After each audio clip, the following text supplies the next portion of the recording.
Hello everyone. ఈ వీడియోలో మనం ఎజ్యూర్ ఫంక్షన్ యాప్ అనేది ఎలా వర్క్ అవుతుంది అనేది తెలుసుకుందాం. సో జనరల్ గా ఎజ్యూర్ ఫంక్షన్ యాప్ అనేది ఒక సర్వీస్ ని డిప్లాయ్ చేసి రన్ చేయడానికి యూజ్ చేస్తారు. సో ఫస్ట్ ఇందులో మనం తెలుసుకోవాల్సింది ఏంటి అంటే ఎజ్యూర్ ఫంక్షన్ యాప్ అనేది ఒక సర్వర్లెస్ అప్లికేషన్. సో మెయిన్ గా ప్రీవియస్ ఏంటి అంటే మనం ఒక ప్రాజెక్ట్ ని బిల్డ్ చేసి దాన్ని డిప్లాయ్ చేసే ముందు ఒక సర్వర్ ని క్రియేట్ చేసి దాంట్లో కనెక్ట్ చేసి దాంతో బ్యాక్ ఎండ్ ఏపీఐ సర్వీసెస్ ని డిప్లాయ్ చేసి తర్వాత మనం ఆ సర్వీస్ అనేది రన్ చేయగలిగాం. సో ఇప్పుడేంటి అంటే ఈ ఎజ్యూర్ ఫంక్షన్ యాప్ ని యూజ్ చేసినప్పుడు ఏమవుతుంది అంటే మనం డైరెక్ట్ గా ఇందులో డిప్లాయ్ చేసుకుంటే సర్వర్ అనేది యూజ్ లేకుండా మనం ఏంటి అంటే డైరెక్ట్ గా సర్వీస్ ని రన్ చేయొచ్చు అనమాట. సో బేసికల్లీ ఏంటంటే ఇందులో మనం అబ్జర్వ్ చేయాల్సింది మనకి చాలా ట్రిగర్ పాయింట్స్ అనేవి ఉంటుంది ఈ ఎజ్యూర్ ఫంక్షన్ యాప్ లో. సో అందులో సమ్ ఫ్యూ ట్రిగర్ పాయింట్స్ ఎలా ఉంటుంది అంటే ఫర్ ఎగ్జాంపుల్ ఒక యూజర్ అనేది ఒక రిక్వెస్ట్ అనేది రేస్ చేశారు. సో ఆ రిక్వెస్ట్ రేస్ చేసినప్పుడు ఏంటి అంటే మనకు అక్కడ ఒక ట్రిగర్ పాయింట్ ఉంటుంది. ఆ ట్రిగర్ పాయింట్ యాక్టివేట్ అయిన వెంటనే ఇదేంటంటే ఫంక్షన్ యాప్ లో ప్రాసెస్ అయ్యి అది మీకు అనేది రెస్పాన్స్ అనేది జనరేట్ అవుతుంది. అలానే ఒక డేటాబేస్ లో మీరు ఒక ఎంట్రీ అనేది చేస్తే ఆ న్యూ ఎంట్రీ యాడ్ అయ్యేటప్పుడు డేటాబేస్ ట్రిగర్ పాయింట్ యాక్టివేట్ అవుతుంది.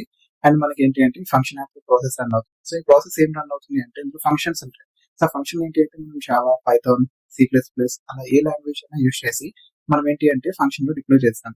సో ఆ ప్రాసెస్ అనేది మనం బేస్డ్ ఆన్ ద క్వరీ ఏంటి అంటే అది ప్రాసెస్ చేసి మనకి రెస్పాన్స్ అనేది జనరేట్ అవుతుంది.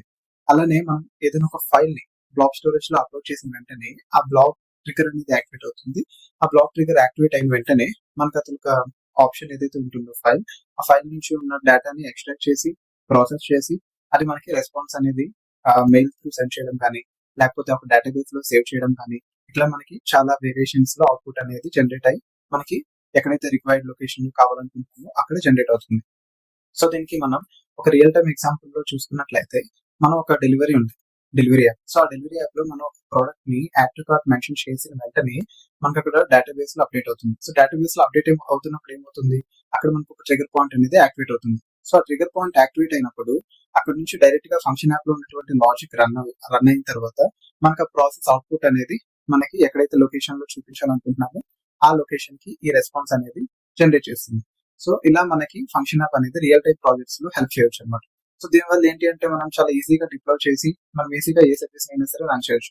దీనివల్ల ఏంటి అంటే ఎక్స్ట్రా పేమెంట్ కూడా మనం పే చేయవలసి ఉంటుంది. ఎప్పుడైతే మన కోడ్ రన్ అవుతుందో అప్పుడు మాత్రమే ఎజ్యూర్ ఫంక్షన్ యాప్ అనేది కాస్టింగ్ అవుతుంది.